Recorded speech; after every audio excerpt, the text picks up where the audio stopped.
Di babak pertama saudara, permainan timnas Indonesia lebih banyak ditekan Laos.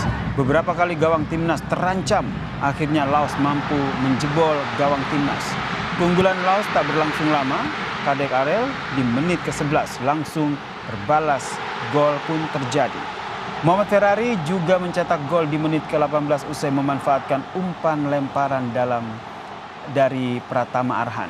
Indonesia Laos sama kuat, 2-2 di babak pertama.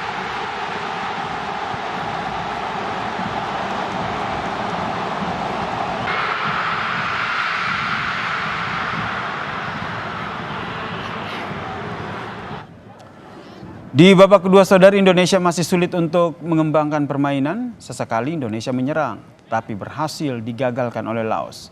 Lantas di menit ke-72, Ferrari membuka harapan bagi timnas saudara. Mencetak gol kedua, Ferrari membawa timnas unggul 3-2.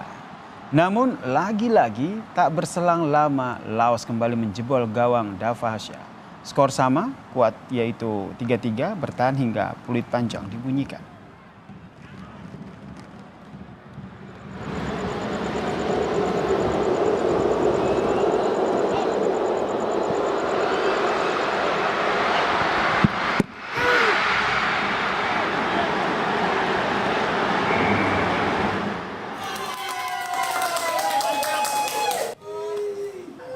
Dan saudara, beginilah ekspresi kegembiraan dari keluarga pemain timnas Arhan Fikri di Serdang Bedagai, Sumatera Utara saudara, saat timnas membobol gawang timnas Laos saudara.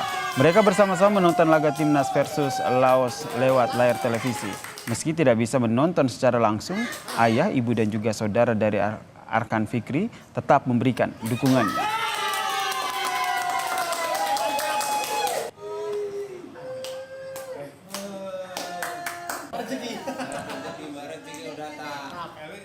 Membahas soal pertandingan timnas Indonesia lawan Laos, kita sudah bersama dengan pengamat sepak bola Roni Pangemanan. Selamat malam Bung Ropan. Selamat malam, Sir. Wah, ini seru banget sih. Tadi kita sama-sama menyaksikan kan. Wah, ini saling berkejar gol tapi akhirnya harus terima ditahan imbang oleh Laos 3-3. Apa yang menjadi catatan Anda? Ya, saya pikir yang pertama bahwa kembali STY mengubah ya formasi pemain dari penampilan kita di Myanmar, terutama babak kedua yang baik sekali ya. Saya pikir materi itu akan dibawa. Ya, termasuk Detan ditampilkan sejak awal, Asnawi ditampilkan sejak awal. Tapi yang ternyata ada perubahan juga. Ya, di belakang berubah, atau penjaga gawang juga dengan adanya Kakang Rudianto yang masuk. Itu kemudian Doni digeser lebih ke depan karena Asnawi tidak bermain. Nah, Ryan Hanan dimainkan lebih awal, ya, bukan mungkin Robi Darwis yang tampilkan atau Detan yang tampilkan lebih dulu. Jadi ini perubahan-perubahan yang lagi-lagi dibuat oleh STY yang tidak punya ketetapan konsisten untuk pemain-pemain dengan di winning team ini. Tapi itu semua kan hak dari seorang STY. Betul. Namun kalau melihat dari seluruh permainan kita agak memang kurang begitu oke, ya, kurang bagus ya kita bermain. Walaupun kita itu unggul di semua aspek ya Sir ya. Kalau kita melihat 24 tembakan, 9 on target, ada 3 gol di sana dibandingkan dengan Laos hanya 12 tembakan tapi 3 on target, 3-3 membuahkan hasil. Bahwa dalam terakhir juga mereka ball position mereka kurang ya, 34%, kita masih ada 66%. Jadi dari sini semua aspek kita unggul, tapi ini kan bukan jadi jaminan dengan keunggulan ini.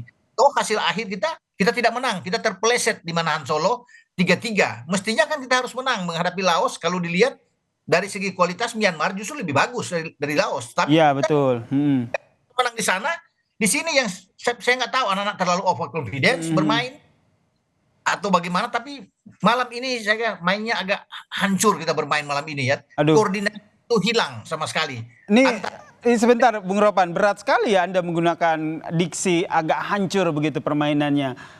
Yang perlu dievaluasi secara keseluruhan nih lini pertahanan yang kalau saya melihatnya ini kan kita sebenarnya sudah mencetak gol cukup baik begitu ya, 3 gol begitu, tapi lagi-lagi kita kebobolan. Ini evaluasi di lini pertahanan ini seperti apa menurut Anda? Ini kan 13 menit pertama kita bobol 2 gol kan dari 4 sekali. Jadi koordinasi di belakang, komunikasi itu tidak jalan dengan baik. Agak longgar kalau kita bisa melihat dengan gol-gol mereka. Terlepas ada 1 gol mereka itu deflection. Tapi apapun itu, ya tidak sampai 15 menit kemudian Laos bisa membuat 2 gol. Artinya belakang memang kurang begitu oke koordinasinya. dibandingkan kita bermain lawan Myanmar, ya. Dan memang setelah itu dibayar dengan tuntas karena ketika terisolasi pemain-pemain depan yang gagal membuahkan gol demi gol ya, dengan peluang yang ada, akhirnya kan itu solusi datang dari pemain belakang. Artinya mereka juga membayar kesalahan mereka. Ada Kadek, ada 2 gol dari Ferrari kan, semua itu dari belakang pemain. Ini 2 back sentralnya ada di belakang yang akhirnya menyelamatkan kita. Ya, tapi ini menjadi catatan khusus bagi STY karena pertandingan berikut kan tidak boleh seperti ini. Betul, karena yang dilawan oleh lawan yang cukup berat ya, Vietnam ya. Karena mereka Vietnam mengalahkan Laos itu 4-1 bermain di Laos. Ya kan? Nah, sudah bisa kelihatan bagaimana kelas mereka. Mereka tampil dengan beberapa pemain terbaik mereka karena mereka berambisi untuk mengalahkan Indonesia. Ya, setelah tahun ini mereka 3 kali kalah nggak pernah bisa mencetak gol lawan Indonesia tim senior. Mereka ingin mengalahkan kita dan ini kita berat. Pergi ke sana tanpa Marcelino yang dapat kartu merah. Mestinya kan kalau kita bicara dengan Marcelino tidak perlulah Marcelino itu melakukan hal-hal yang tidak tidak pantas untuk dilakukan ya. Karena ini sudah emosi, sudah lepas kontrol. Ya tadi sama-sama kita saksikan apa yang dilakukan oleh Marcelino. Oke lah, ditahan 3-0 oleh Laos. Itu sudah terjadi, tapi yang ingin saya tanyakan apa nih 3-3 maksud saya, ditahan imbang 3-3 oleh Laos, tapi itu sudah terjadi. Nah sekarang apa nih yang perlu dievaluasi karena ke depan masih ada pertandingan dan tentu saja pertandingan ke depan yang katanya ini lebih berat, ini tentu harapannya bisa dimenangkan oleh Indonesia. Ya, saya pikir kan tim kepelatihan itu mencatat hal-hal yang mana yang kita agak lemah ya dalam pertandingan itu, terutama melawan Laos ini. Koordinasi di belakang itu harus lebih kuat. Tidak boleh ada perubahan-perubahan karena ini kan ada pergantian di sini. Ketika Kakang masuk berubah, bukan lagi dengan Doni, Kadek dan dengan Ferrari seperti lawan Myanmar. Sekarang sudah dengan Kakang. Toh akhirnya Kakang ditarik keluar oleh STY. Artinya ini melihat bahwa ini coba-coba juga dilakukan oleh STY ketika Doni didorong lebih ke depan. Artinya harus mengembalikan ini catatan saya di saat akan ke Vietnam. Kembalikanlah dengan formasi awal yang bagus yang menurut saya. Gelandang formasi awal ketika melawan Laos. Lawan Myanmar. Oh sorry, ketika melawan Myanmar. Ini 3 back di belakang itu Doni aja, Doni, Kadek dan Ferrari. Oh berarti yang ketika melawan Myanmar di babak kedua ya, ketika Doni masuk ya? Ya Doni kan dari awal bermain di Myanmar. Jadi 3 ini tidak tergantikan bermain di Myanmar. Bagus semua. Makanya Doni jadi man of the match saat itu. Nah sekarang itu berubah melawan itu. Kakang yang masuk, Doni didorong lebih ke kiri karena Asnawi cadangan masuk di babak kedua. Mestinya kan Asnawi masuk dari awal aja, ya kan? Doni yang tetap di belakang, jangan ada perubahan. Itu yang saya bilang. Akhirnya STY melihat Kakang tidak berfungsi dengan baik. Akhirnya Kakang ditarik keluar juga. Mendingan kan dari awal pasang Doni aja, ya kan? Untuk apa pemain dipasang kemudian ditarik keluar karena tidak maksimal. Dengan adanya 2 gol itu kan, yang begitu cepat dari Laos. Artinya melawan Vietnam itu catatan saya mengembalikan Doni lagi ke belakang dan tidak bermain-main lagi untuk bereksperimen. Taruh aja pemain-pemain yang memang top, apalagi Marcelino tidak ada. Ini kerugian besar buat kita. Dengan kita berharap bahwa sebenarnya harus ada Marcelino di tanah. Dengan tidak ada Marcelino, sulit, berat buat kita. Karena nggak ada satupun pemain yang punya tipikal karakter bermain seperti Marcelino. Tapi itu yang harus kita hadapi ya, permainan ke depan tidak ada Marcelino. Yang tadi juga sempat Anda sampaikan Bu Ropan, komunikasi nih dari antar pemain begitu. Apa yang perlu diperbaiki begitu ketika pertandingan ke depannya? Ya pasti ya kerjasama di dalam tim ini, komunikasi mereka, cara mereka transisi permainan mereka tidak kelihatan tadi kan, di antara bertahan ke menyerang atau kita dari menyerang ke bertahan ketika ditekan lawan, nggak ada cara membuild serangan itu. Jadi koordinasi antar lini itu nggak kelihatan, putus sama sekali. Jadi makanya saya bilang bermain kayak dalam tanda kutip agak hancur permainan melawan Laos ya. Masih lebih melawan Myanmar kita bermain tandang tapi kita bisa kontrol dengan baik, terutama di babak kedua melawan Myanmar. Kalau melawan tadi itu berat. Untung kita masih bisa imbang. Kalau sampai kita kalah berbahaya. Nah, tapi juga kalau kita bisa melihat bukan mencari ya untuk pembenaran sini, gol ketiga untuk penyama kedudukan ya ketika kita unggul 3-2 dan dibalas dengan 3-3 itu sudah out bolanya sebenarnya. Ada VAR tetapi tidak ditinjau lagi. Buat apa kalau ada VAR tidak ada replay, wasit tidak mengindahkan ini? Itu sudah bola sudah. Itu menjadi catatan ya dalam pertandingan tadi. Ini kan kalau kita lihat kan jedanya singkat, jadwal padat. Apakah akan berpengaruh dengan performa timnas?